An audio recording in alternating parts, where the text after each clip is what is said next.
नमस्कार दोस्तों, स्वागत है आप सभी का। आज फिर रात 9 बजे हम लोग अपने मैथ की प्रैक्टिस के लिए तैयार। चलिए तो स्टार्ट करते हैं आज के सेशन की। और आज हम लोगों का सबसे पहला क्वेश्चन ये रहा। इस क्वेश्चन पे आज का भी सेट बहुत बढ़िया है, आज भी बहुत अच्छे अच्छे क्वेश्चन मिलेंगे आप लोगों को, तो अच्छे से लगाइएगा, गलत मत करिएगा, जल्दबाजी मत करिएगा, है ना। आराम से क्वेश्चन पढ़ के 30 सेकंड का टाइम लीजिए और इस क्वेश्चन को सॉल्व करिए।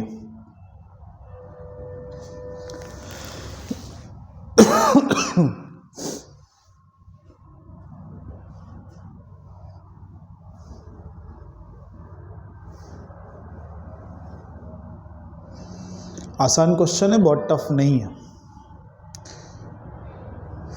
चलिए तो क्वेश्चन क्या कह रहा है कि किसी क्लास में प्रत्येक बेंच पर अगर 4 विद्यार्थी बिठाते हैं तो 4 बेंच खाली रह जाती हैं, और अगर हम 3-3 बच्चों को बिठाते हैं तो 4 विद्यार्थी खड़े रह जाते हैं, यानी उनको बेंच नहीं मिलती। तो यहाँ पर कितनी बेंच हैं अगर ये पता चल जाए तो आंसर आ जाएगा।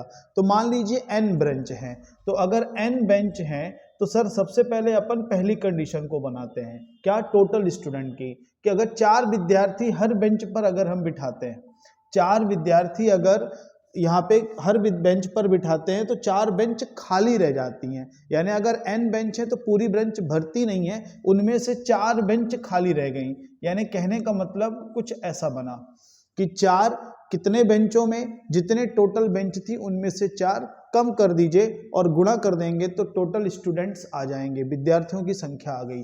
दूसरी कंडीशन में क्या बोल रहा है कि अगर 3-3 करके हर बेंच पर बच्चों को बिठा दोगे, यानी इस बार सारे बेंच यूज किए जा रहे हैं, तब जाके 4 बच्चे बच जाएंगे। यानी ये वो बच्चे हो गए जो बेंच पर बैठ चुके हैं, 4 बच्चे एक्स्ट्रा बच गए।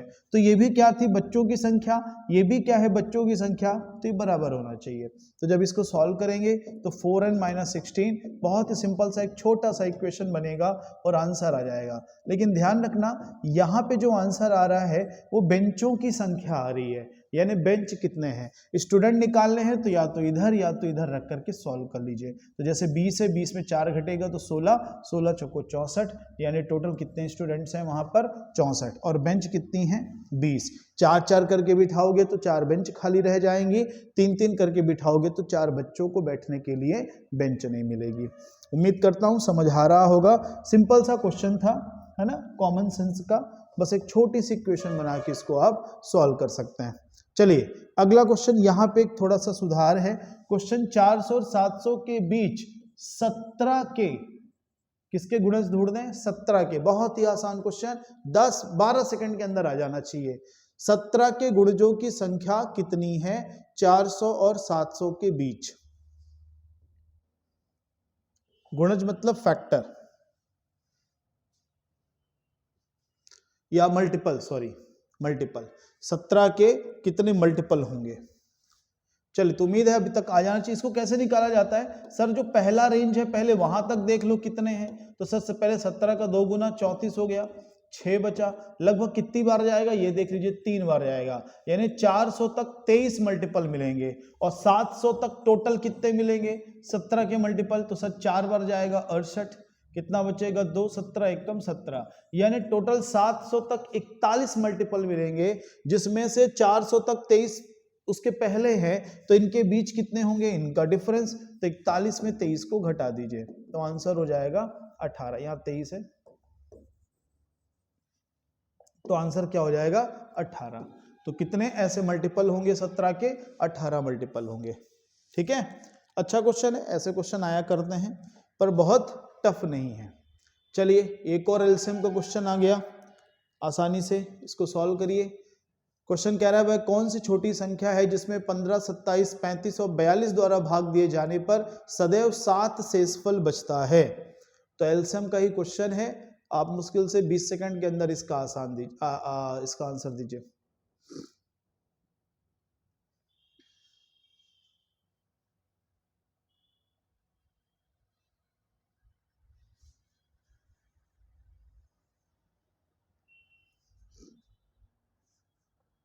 चलिए तो पहले क्या करना है सर, इन सबसे डिवाइड होने वाली पहले सबसे छोटी नंबर हम लोग ढूंढ लेते हैं कि जो इनसे डिवाइड हो, यानी इनका लघुत्तम।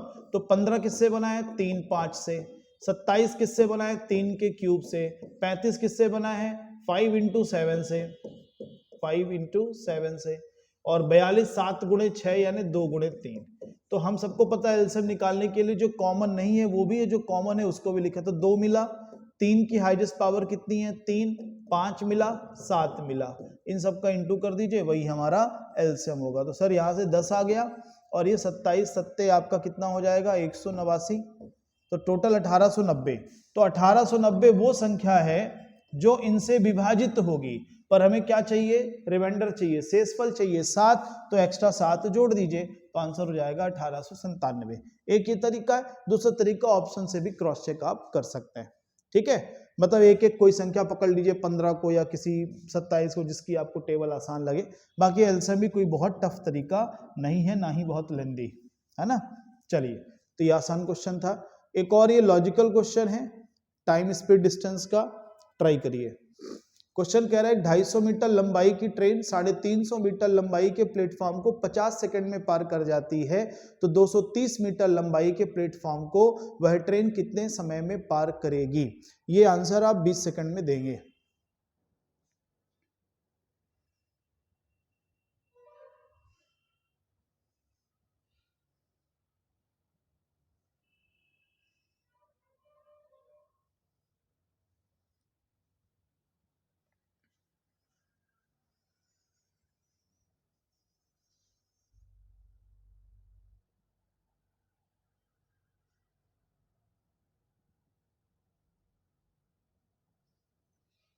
हो गया? चलिए, वैसे इसमें स्पीड वगैरह कुछ दिया नहीं है, पर उसकी जरूरत भी नहीं है। एक बात बताओ, जब ट्रेन किसी प्लेटफॉर्म को क्रॉस करती है, जैसे मान लीजिए ट्रेन है और ये प्लेटफॉर्म है, इसको अगर वो क्रॉस करेगी तो सीधी सी बात है दोनों लेंथ आप ऐड करते हो, बस इतना कंसेप्ट आपको पता है तो क्वेश्चन हो जाएगा। तो 250 मीटर लंबी ट्रेन, 350 मीटर लंबा प्लेटफॉर्म, टोटल कितना हुआ? 600 मीटर, यानी ट्रेन 600 मीटर जाती है 50 सेकेंड में। और इस बार कितना जाना है? ट्रेन तो वही है ना, तो 250 मीटर उसकी लंबाई तो वही रहेगी। आपकी प्लेटफॉर्म की लंबाई अब 230 हो गई है, तो टोटल लंबाई कितनी हो जाएगी? 480। तो अब कितना टाइम लगेगा? तो बड़ा सिंपल सा है, 600 480 का 80% है, तो 50 का 80% कितना होगा? 40 सेकेंड। तो इस क्वेश्चन का आंसर 40 सेकेंड होगा, क्योंकि ये डायरेक्टली रिलेट हो पा रहा है, इसलिए स्पीड वगैरह की कोई जरूरत यहां पर नहीं है। तो इसका आंसर क्या देंगे? 40 सेकेंड। ठीक है, या यहाँ पे अगर समझ नहीं आ रहा तो आप ऐसे भी निकाल सकते हो कि सर 1 सेकंड में कितना गया, तो 1 सेकंड में सर जाएगा 12 मीटर, 0 से डिवाइड हो जाएगा, फिर 5 से डिवाइड करेंगे तो 480 मीटर कितने टाइम में जाएगा? 12 से डिवाइड कर देंगे तो स्पीड बन जाएगी उसकी, तो 12 से डिवाइड कर देंगे तो 40 सेकंड। लेकिन अगर आप इसे परसेंटेज से रिलेट कर लें तो स्पीड निकालने की जरूरत नहीं पड़ेगी। ठीक है, उम्मीद है समझ आ गया होगा। टाइम स्पीड डिस्टेंस का क्वेश्चन था ये। चलिए, मेंसुरेशन एक और मिल गया आप लोग को, अच्छे से लगाइएगा। 20 सेकंड का टाइम। क्वेश्चन पढ़ने के बाद क्वेश्चन क्या कह रहा है? एक आयताकार फर्श की लंबाई व चौड़ाई क्रमशः 80 मीटर व 60 मीटर है। इसके मध्य में प्रत्येक 5 मीटर चौड़ाई वाले 2 मार्ग बनाने हैं। इस मार्ग में जड़ने के लिए 50 सेंटीमीटर बाई 50 सेंटीमीटर आकार के कितने पत्थरों की आवश्यकता होगी? यानी जो पत्थर हैं वो कितने होंगे, संख्या में बताना है आपको। चलिए, इसके लिए 30 सेकंड ले लीजिए।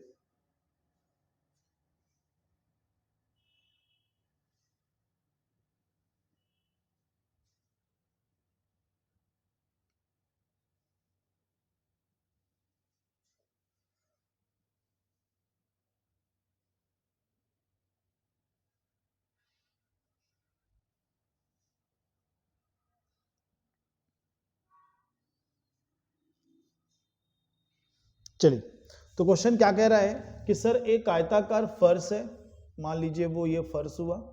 अब इस फर्श में चौड़ाई पे और लंबाई पे दोनों 2 मार्ग यहां पर बनाए जा रहे हैं, यानी कुछ ऐसा, एक मार्ग ऐसा जा रहा है 5 मीटर चौड़ा और एक मार्ग ऐसा जा रहा है 5 मीटर चौड़ा। ठीक है, एक जगह ये एक दूसरे को क्रॉस भी करेंगे। ठीक है, इनके मध्य में, क्योंकि क्वेश्चन ने कहा था, तो ये 80 मीटर है, ये 60 मीटर है, जो चौड़ाई है मार्ग की वो 5 मीटर है। ठीक है, तो देखो पत्थर अगर आपको लगाने हैं मार्ग पर, तो आपको पहले मार्ग का एरिया निकालना पड़ेगा। तो मार्ग का एरिया कैसे निकलेगा? एक दो तरीके हैं इसका। सबसे सही तरीका, एक तो तरीका बड़े आयत में इनको माइनस करो जो बचे हुए पार्ट हैं, या जो ये पार्ट है इसका डायरेक्ट निकाल लीजिए ना। ये जो छोटा सा आयत बन रहा है इसकी लंबाई वही 80 होगी, चौड़ाई जो मार्ग की है 5, तो ये कितना हो गया 400। ऐसे ये वाला जो आयत है इसकी लंबाई कितनी हो रही है 60 और चौड़ाई वही 5 है, तो कितना हो गया 300। लेकिन इतना ध्यान देना है कि ये टोटल आंसर नहीं होगा। क्यों? क्योंकि यहाँ पे एक एरिया ऐसा आया है जो दोनों पे था और हमने इसे 2 बार गिन लिया है, तो इसलिए हमें एक एरिया माइनस करना पड़ेगा। वो एरिया होगा क्या? 5 बाई 5 का एक वर्ग बनेगा, 5 बाई 5 का एक वर्ग बनेगा, तो 25 माइनस कर लेंगे तो कितना बचेगा 675, यानी 675 वर्ग मीटर एरिया आया मार्ग का। अब इस एरिया में आपको ध्यान रखना, एरिया हमारा मीटर में आ रहा है, वर्ग मीटर में, और जो पत्थर लगाने हैं वो सेंटीमीटर में, तो थोड़ा यूनिट का भी ख्याल रखिएगा। ये क्या आया 675 वर्ग मीटर। अब इसमें कितने पत्थर लगेंगे? तो एरिया बराबर एरिया होता है, तो सर ये हो जाएगा 675 वर्ग मीटर को हम लोग किस में बदल लेते हैं? सेंटीमीटर में। और n पत्थर लगेंगे तो पत्थरों का एरिया से इसमें डिवाइड कर देंगे। आप लोगों ने मेंसुरेशन पे ऐसे क्वेश्चन लगाए हैं, बस थोड़ा यूनिट का ध्यान रखिएगा। तो 675 में 4 का गुणा कर देंगे तो 6 का 4 गुना 2400, 75 का 300, तो टोटल 2700, यानी यहाँ पे 2700 पत्थर लगेंगे टोटल। अच्छा क्वेश्चन है, ध्यान से लगाइएगा। पहले एरिया निकालना है, एरिया के बाद फिर पत्थरों की संख्या, एरिया बराबर एरिया करके। चलिए सिंपल क्वेश्चन लगाइए, गलती मत करिएगा बस। क्वेश्चन पढ़ लीजिए, क्वेश्चन पढ़ने के बाद 15 सेकंड में इसको सॉल्व करिए। पिता व पुत्र की आयु का अनुपात दिया है 7:3 और उनकी आयु का गुणनफल भी दिया है 756, तो 6 वर्ष बाद उनकी आयु का अनुपात क्या होगा ये हमको पता करना है। 6 वर्ष बाद।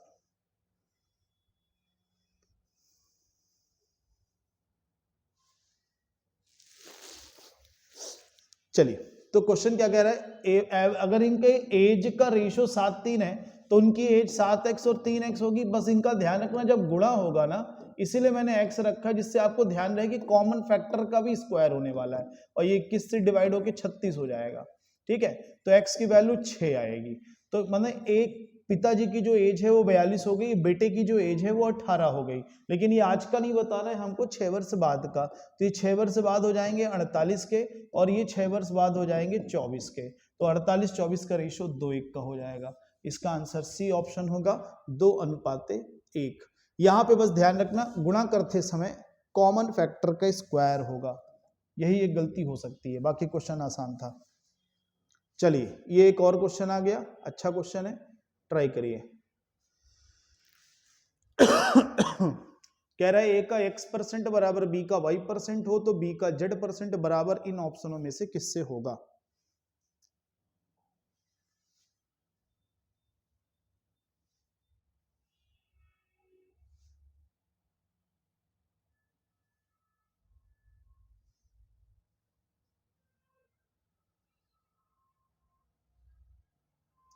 चलिए, तो यहां पे कह रहा है a का x% बराबर है b के y% के। तो यहां से एक बात क्लियर करना, हमें बताना है b का z%, यानी b को एक तरफ कर देना है। तो जब b को एक तरफ कर देंगे तो 100 तो कैंसिल हो गया, तो b की वैल्यू क्या बन जाएगी? ax/y। अब हमको क्या निकालना है? b का z%, तो b की जगह वही वैल्यू रख देते हैं, ax/y इंटू z%। तो ये परसेंट तो परसेंट के लिए चला जाएगा और ये आपका क्या बन गया? a का xz/y और ये अपॉन 100 किस में चला गया? परसेंट में, यानी ये ऑप्शन नंबर बी। ठीक है, ऑप्शन बी होगा इसका। अच्छा क्वेश्चन है क्योंकि संख्याएं नहीं है, वेरिएबल हैं, पर बहुत ही बेसिक एलिमेंट पे क्वेश्चन है ये। ठीक है, चलिए नेक्स्ट क्वेश्चन। सिंपल लॉजिक लगा लोगे तो जल्दी आंसर दोगे। 5 क्रमागत संख्याओं का औसत n है, तो इसमें आगे की 2 और संख्याओं को अगर हम शामिल कर लें तो औसत क्या हो जाएगा? औसत में क्या? 5 क्रमागत संख्याएं यहाँ पे प्राकृतिक ली गई हैं, ध्यान दीजिएगा, नेचुरल है, प्राकृतिक है ना। 5 क्रमागत प्राकृतिक संख्याओं का औसत n है, तो इनमें से आगे की 2 और संख्याओं को शामिल कर लें तो औसत क्या हो जाएगा?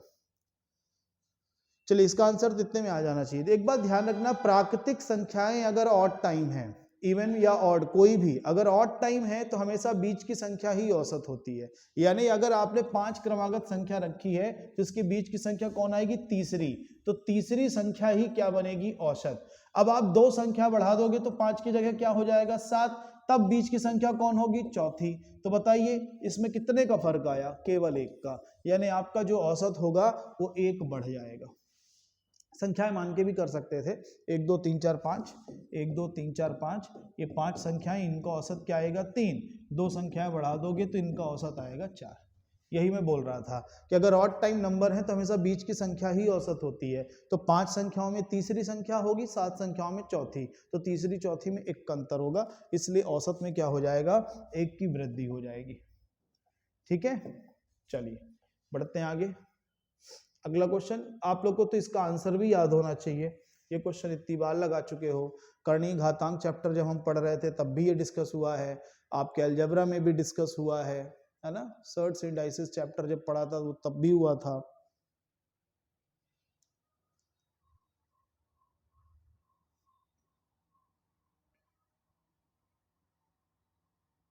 चलिए, कई लोग का तो आंसर इनको याद होना चाहिए, जिनको नहीं पता ध्यान दो कैसे आता है। तो 2 की पावर x, 3 की पावर y, 6 की पावर -z, इन सबको हम लोग k मान लेते हैं।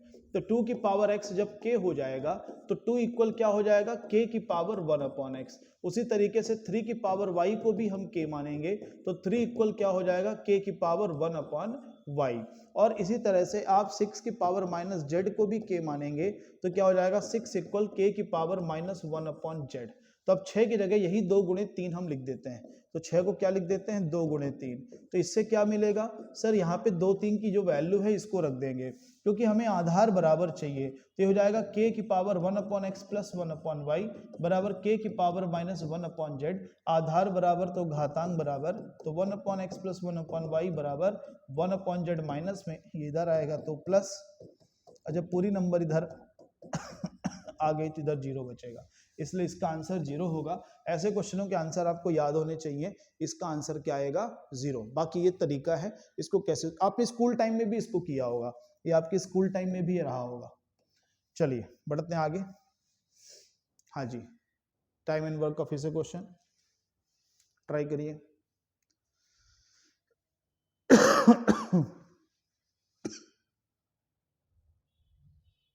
ज्यादा कठिन नहीं है, 20 से 25 सेकंड में हो जाना चाहिए। कुछ मजदूर किसी कार्य को 60 दिन में समाप्त कर सकते हैं। यदि 8 मजदूर और अधिक होते तो यह कार्य पूर्ण होने में 10 दिन का कम समय लगता। तो प्रारंभ में कितने मजदूर थे, यानी पहले कितने लोग काम कर रहे थे, ये हमको बताना है। चलिए, तो इसके लिए क्या करना है? हमको वही कंसेप्ट लगाना है, m1d1h1 upon w1 equal m2d2 h2 upon, ये टाइम एंड वर्क पे पढ़ाया हुआ है। फिर से बता दो जिन लोगों ने नहीं पढ़ा है, टाइम एंड वर्क की डिस्क्रिप्शन में लिंक रहती है, उसको जाकर के देख लीजिए। परसेंटेज टाइम एंड वर्क, इसके क्वेश्चन भर भर के आते हैं। चलिए, तो यहाँ पे कितने लोग थे नहीं पता, मान लीजिए x लोग थे, कितने दिन में काम कर दिए थे? 60। अब कह रहे 8 मजदूर अधिक हो गए, तो मजदूर हमने 8 बढ़ा दिए, तो क्या हो गया? दिन 10 कम हो गए, तो हो कितने गए? 50, क्योंकि 60 दिन का काम अब 50 दिन में हो गया, 10 दिन कम कर दिया मैंने। 0 0 कैंसिल हो गया, तो इधर से इंटू करो, 6x हो जाएगा ये, और ये क्या हो जाएगा? 5x plus 40। ठीक है, तो अब x को एक तरफ करेंगे तो ये x इक्वल क्या हो जाएगा? 40। यानी पहले से कितने लोग थे? 40 लोग थे, बाद में 8 लोग बढ़ गए यानी 48 हो गए, जिससे काम 50 दिन में हो गया। फिलहाल हमें क्या बताना था? पहले कितने थे, तो उसका आंसर वही है 40। ठीक है, तो ये कंसेप्ट पे एक क्वेश्चन आता ही आता है। आप देख रहे हो जितने भी सेट हम लोग लगा रहे हैं, आज ये 6वां दिन है, आपने हर दिन देखा होगा कि एक सेट आपको मिलता है।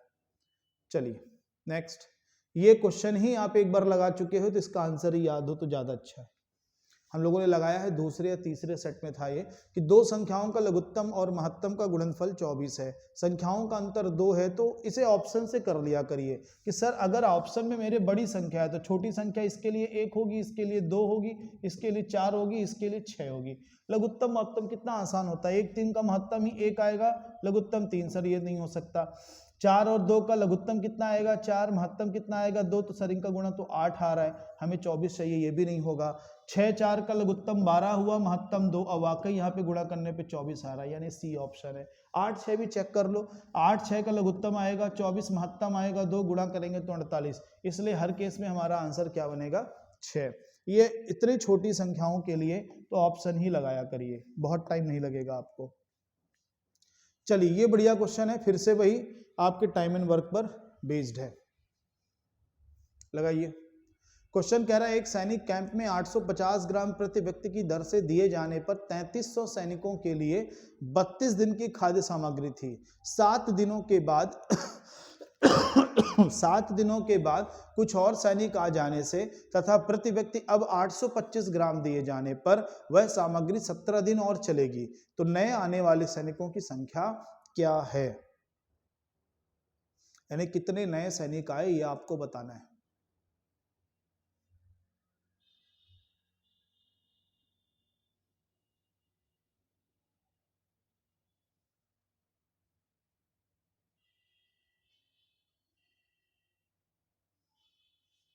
चलिए ये जो क्वेश्चन है ये आपके उसी फॉर्मूले पर बेस्ड है, m1d1h1/w1 इक्वल m2d2h2/w2। इस फॉर्मूले में इस बात का ध्यान रखिए कि जो वर्क है वही बस डिनोमिनेटर में आएगा, बाकी सब न्यूमरेटर होगा। तो यहाँ पे जो ये 850 और 825 दिया हुआ है, ये पर पर्सन कितना उसे खाना दिया जा रहा है उसकी बात हो रही है, तो एक तरीके से एफिशिएंसी का काम करेगा, तो ये न्यूमरेटर में ही होगा। तो 850 ग्राम का खाना आप कितने लोगों के लिए 3300 लोगों के लिए दिए जा रहे थे। लेकिन ध्यान से क्वेश्चन पढ़ना, जो भी चेंजेस हुआ है वो 7 दिन बाद हुआ है, यानी 7 दिन का खाना खत्म हो चुका था। तो 32 दिन का पहले से था, 7 दिन का खाना खत्म हो चुका, तो बचा कितने दिन का 25 दिन का। ये जो बचा हुआ खाना था 25 दिन का, यही 17 दिन चला है, इसलिए इधर 25 दिन लिखना है आपको। अब कितने ग्राम दिया जा रहा है 825 ग्राम, कितने लोगों को दिया जा रहा है नहीं पता, क्योंकि पहले से तो 33 से तो कुछ और आ गए हैं, तो यहाँ पे जो भी आएगा वो टोटल आएगा। यहाँ कितने दिन चला 17, अब बराबर कर लीजिए, तो 17 इससे डिवाइड करिए ये 50 हो जाएगा, 25 से डिवाइड करिए 25 × 75, 25 × 75, 33 से ये 100 हो जाएगा, यानी टोटल सैनिक 5000 हैं, जिसमें से 3300 पहले से थे, तो नए कितने आए 1700, इसलिए इस क्वेश्चन का आंसर सी होगा 1700। आप चाहते तो यहाँ पे 3300 प्लस x भी लिख सकते थे, कोई दिक्कत नहीं। तो यहाँ पे ध्यान देना, ये इसी कंसेप्ट पे क्वेश्चन था। 850 ग्राम एक व्यक्ति का खाना या 825 ग्राम एक व्यक्ति का खाना, ये एफिशिएंसी की तरह यूज करिए। चलिए बहुत ही आसान क्वेश्चन, टाइम स्पीड डिस्टेंस का 10 सेकंड में लगना चाहिए, कैलकुलेशन बस गलत मत करिएगा। कह रहा है एक व्यक्ति 6 घंटे में 5 किलोमीटर पर घंटे की चाल से तथा 12 घंटे 4 किलोमीटर पर घंटे की चाल से यात्रा करता है, तो उसकी औसत चाल क्या है? एवरेज स्पीड बतानी है।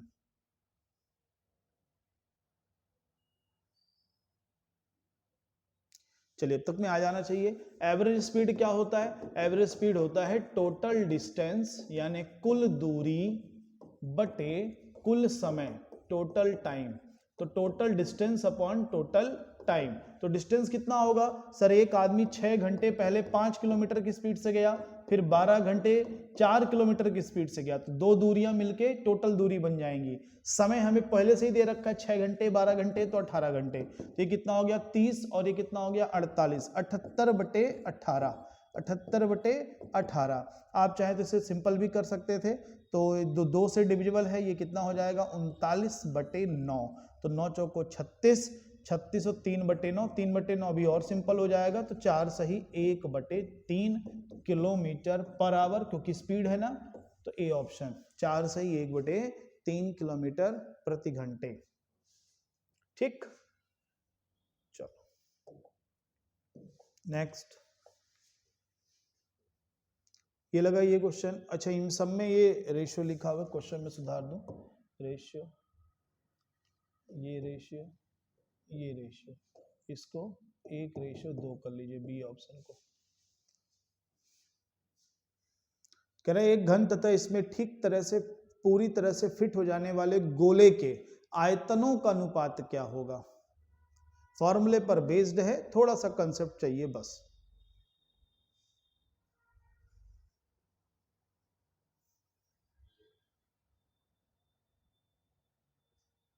ठीक है। चलो, तो पहली बात तो ये समझिए, जब घन के अंदर गोला रखा जाएगा तो चलो हम एक फेस से देखते हैं। अगर एक फेस घन का ये है तो जब इसके अंदर गोला रखा जाएगा पूरी तरह से फिट है, यानी चारों इसकी जो भुजाएं हैं उसको स्पर्श कर रहा है, तो सीधी सी बात है यहाँ पे क्या निकल के आता है कि सर ये जो गोले का व्यास होगा ना, ये जो डायमीटर होगा ना, वो घन की एक भुजा के बराबर होगा। यानी घन की भुजा अगर a है तो इसका व्यास a होगा, तो अगर व्यास a है तो त्रिज्या क्या होगी, आधी होगी। बस इतना ही ध्यान रखना है। तो आयतन में पहले किसको रखना है, एक घन, तो घन का आयतन क्या होता है a क्यूब, अगर a उसकी भुजा है। और अगर बात करें गोले की तो 4/3 पाई r क्यूब होता है, तो r यहाँ पे क्या है a/2, तो a/2 का क्यूब करेंगे तो a क्यूब बटे 8, 2 का क्यूब 8 हो गया, 4 से ये 2 हो जाएगा, ठीक है। और a क्यूब से a क्यूब कैंसिल हो जाएगा, तो 3 गुणे 2 6, इधर आ जाएगा तो 6 कम 6 रेशियो पाई, पाई कैंसिल नहीं हो रहा है इसलिए पाई तो रहेगा हमारे अनुपात में, आंसर होगा 6:पाई, ठीक है। फॉर्मूले पर बेस्ड है, बस इतना ध्यान रखना है, घन की जो हमारी भुजा होगी वही उसका यहाँ पे क्या बनने वाला है, व्यास, और व्यास का आधा ही क्या होता है, त्रिज्या। इस तरीके से हम इसका अनुपात बना लेंगे आयतन का। चलिए एक और क्वेश्चन बढ़िया सा, इसको ट्राई करिए, एलिगेशन लगा सकते हो, इक्वेशन भी लगा सकते हो, जो आपको उचित लगे। क्वेश्चन पढ़ लीजिए, क्वेश्चन पढ़ने के बाद 20 सेकंड में इसका आंसर देना है, 20 सेकंड में।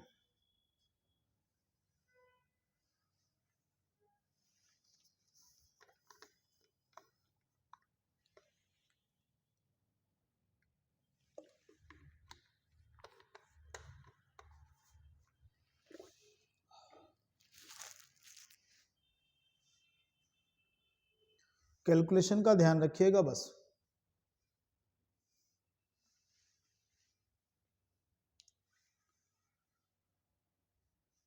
चलिए, यहाँ पे कॉस्ट पे ही बेचने की बात हो रही है, तो कंफ्यूज मत होना सेलिंग प्राइस को लेकर के। तो यहाँ पे एक तरह का गेहूं है 4 रुपए 40 पैसे का, एक तरह का है 5 रुपए 20 पैसे का, दोनों की मात्रा नहीं बताई गई है, बस इतना बताया गया कि जब दोनों को मिक्स किया जाएगा तो कितने किलोग्राम का हो जाएगा, टोटल 30 किलोग्राम का हो जाएगा, और जो हमें पैसा मिले, टोटल पैसा कितना मिले, इतना। तो हमें एलिगेशन अगर लाना है तो पर केजी करना पड़ेगा, तो पर केजी 4 रुपए 40 पैसे, दूसरा 5 रुपए, तो औसत में क्या लिखोगे, औसत में जो टोटल पैसा है इसमें 30 का भाग करोगे, इस जीरो से यहाँ पे दशमलव आ जाएगा, तो ये क्या बन जाएगा आपका 14.48/3। अभी ये 3 से डिविजिबल नहीं है तो इसको ऐसे ही रखिए। अब इसको थोड़ा सा सिंपल करिए, ये सिंपल करिए, तो जब ये सिंपल करेंगे तो 5.20 माइनस 14.48/3, और ये रेशियो हो जाएगा 14.48/3 माइनस 4.40, तो इसका इंटू करेंगे तो कितना बनेगा 15.60, 14.48 रेशियो 14.48, और ये कितना हो जाएगा 13.20 बटे का 3, दोनों से कैंसिल हो गया। 15/60 में इसको घटाइए तो 1 रुपए 12 पैसे, और इसको माइनस करिए तो ये कितना हो जाएगा 1 रुपए 28 पैसे, और दोनों का डेसिमल हट जाएगा तो ये क्या बन जाएगा 112 और 128, दोनों 8 जा हैं, ठीक है। चाहो तो अलग अलग भी कैंसिल कर लो, अगर आप इसे डिवाइड करें तो ये 16 के टेबल में दोनों आते हैं, तो ये 16 के 7 गुने पे आता है, ये 16 के 8 गुने पे आता है, यानी टोटल इनके वेट का रेशियो 7-8 होना चाहिए, और टोटल कितना है 30, तो 7-8 कितना हुआ 15, यानी 7 बन जाएगा 14 kg, 8 बन जाएगा 16 kg, यानी ये वाला गेहूं 14 kg हो, ये वाला 16, तो हमसे इसी के बारे में पूछा गया है, तो आंसर क्या दीजिएगा 16 kg, है ना। गेहूं में ये वाला कितना मिलाया जाए, तो सर ये वाला 16 किलोग्राम में। अच्छा क्वेश्चन है, क्योंकि दोनों ही क्वांटिटी गायब करके ओवरऑल क्वांटिटी दे दिया था उसने, तो एक एलिगेशन लगा सकते हैं। दूसरा आप क्या मान सकते हैं, यहाँ पर इक्वेशन बना के भी कर सकते हैं, उससे भी आ जाएगा, इक्वेशन से भी। चलिए बढ़ते हैं आगे। हाँ जी, ये आसान सा क्वेश्चन, बहुत सिंपल क्वेश्चन, फॉर्मूला पता हो या तरीका पता हो तो लिखने की भी जरूरत नहीं है। 200 रुपए का 2 वर्ष में 20% की दर से चक्रवृद्धि ब्याज और साधारण ब्याज का अंतर बताना है। 20% है, 20% यानी 1/5।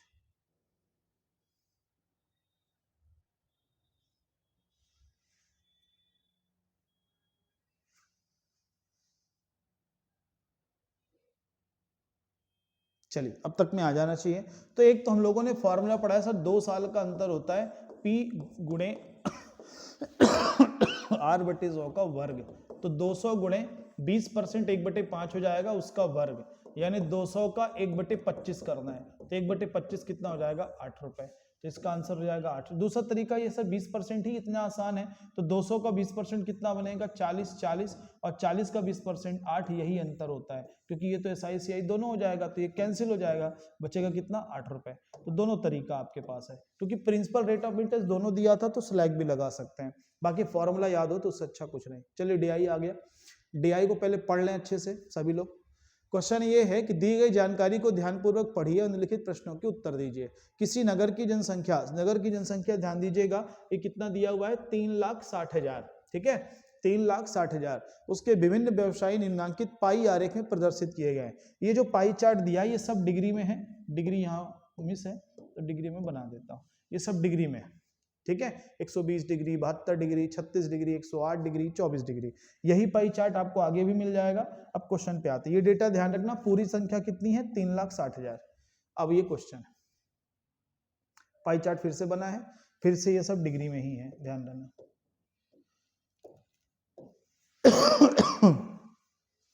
हाँ जी लगाइए, कह रहा कृषि की अपेक्षा नौकरी में कितने अधिक व्यक्ति लगे हैं, यानी कृषि की अपेक्षा नौकरी में कितने ज्यादा है संख्या में, टोटल 3,60,000 है।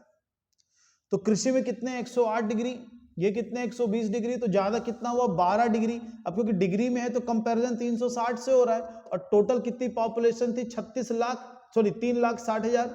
3,60,000, तो इसको डिवाइड कर देंगे तो 30 हो जाएगा, ये 36 से सीधे डिवाइड कर देते हैं आप। हाँ इतना ध्यान रखना जीरो का, देखो एक ऑप्शन में 12,000 भी है, एक ऑप्शन में 1,20,000 भी है, तो हमारा आंसर फिलहाल क्या होगा 12,000, ठीक है। यहाँ पे आप चाहो तो डिवाइड करके देख लो, 3 से ये 12 हो जाएगा, 3 जीरो बचेंगे, 12,000, ठीक है। चलिए आसान क्वेश्चन था, कैलकुलेशन बस गलत मत करिएगा। इसी पर बेस्ड एक और क्वेश्चन है, फिर से क्वेश्चन, टोटल 3,60,000 ध्यान रखिएगा, और ये सब डिग्री में। क्वेश्चन क्या कह रहा है, कुल जनसंख्या का कितना प्रतिशत परिवहन व्यवसाय में है, तो यहाँ तो टोटल की भी जरूरत नहीं है, डिग्री को परसेंट में बदलना है। किसकी बात हो रही है, परिवहन, तो परिवहन कितना है 24 डिग्री, तो सर 24 डिग्री कितने परसेंट के बराबर है, तो 360 से कंपेयर करेंगे 100 के हिसाब से, तो 24 से 12 का 2 गुना है, 12 का 3 गुना है, 2 से 15, 1/15, 1/15 होता है 6.66, यानी डी ऑप्शन 6.66। बाकी आप सबको तरीका भी पता होगा कि अगर हम बात करें 100%, तो 100% बराबर 360 डिग्री, तो 1% बराबर 3.6 डिग्री, उल्टा 1 डिग्री बराबर 5/18%, तो ऐसे भी आप कर सकते थे। तो 24 डिग्री बराबर 24 गुणे 5/18%, ठीक है। चलिए तो DI के दोनों क्वेश्चन ही बहुत आसान थे। चलिए अब ये पार्टनरशिप का एक क्वेश्चन आपको है, आज का हम लोगों का आखिरी क्वेश्चन, जल्दी से क्वेश्चन पढ़ें और इसका आंसर दें, अच्छे से लगाइएगा, आसान क्वेश्चन है।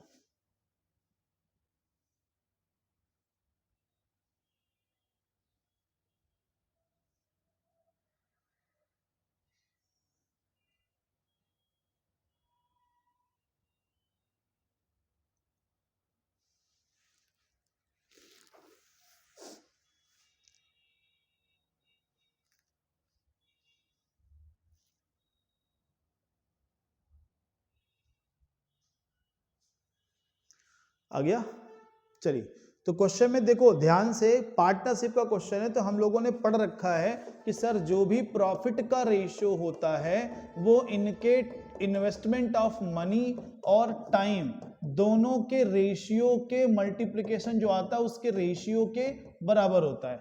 तो अगर यहाँ पे 3 लोग हैं तो तीनों लोगों के पैसे और समय दोनों का जो मल्टीप्लिकेशन होगा उसका रेशियो देखना है। तो सबका हमें बता रखा है, कृतिका ने 56, देखो सब में 2-2 जीरो है तो मैं कैंसिल कर दे रहा हूं पहले ही, तो 56 गुणे 5 कृतिका का हिसाब हो गया, 45 गुणे 6 वर्णिका का हो गया, अजय का कितना हो गया 60 गुणे 4। अब इसको थोड़ा सिंपल कर ले, 5 9 12, 2 से भी 28, 3 2, तो कितना बन जाएगा 28 27 24, ये रेशियो बनेगा। इस रेशियो में से किसका हिस्सा चाहिए, कृतिका, कृतिका सबसे पहले थी तो 28 बटे टोटल, इसका टोटल करिए 28 और 7 35 20 55 4 59 20 79, और टोटल कितना है 7110, तो इसी का जस्ट 9 गुना होता है ये, एक जीरो ये लग जाएगा। तो 28 नहीं है 252, 252 के साथ एक जीरो, बी ऑप्शन इसका आंसर होना चाहिए 2520। ठीक है, अच्छा क्वेश्चन था, बस थोड़ी कैलकुलेशन का ध्यान देना है, इजी क्वेश्चन है। ठीक है, तो इतना आप सबको समझ आ रहा होगा कि क्वेश्चन बहुत टफ नहीं होते हैं, बस हमें क्या ध्यान रखना है, अपनी कैलकुलेशन पे वहां पे ध्यान दो, गलतियां नहीं होनी चाहिए। और दूसरा क्वेश्चन समझना बहुत जरूरी है कि क्वेश्चन की डिमांड क्या है, क्वेश्चन समझिए और फिर उसके बाद कैलकुलेशन अगर आपकी अच्छी है तो बहुत ही कम समय में आप आंसर देंगे और सही आंसर देंगे। चलिए, तो आज के लिए इतना ही, कल फिर से रात को 9 बजे तैयार रहिएगा, हम लोग फिर से लेकर के आएंगे कुछ क्वेश्चन और प्रैक्टिस करेंगे मैथ्स की। तब तक के लिए आप सभी का बहुत बहुत धन्यवाद और नमस्कार।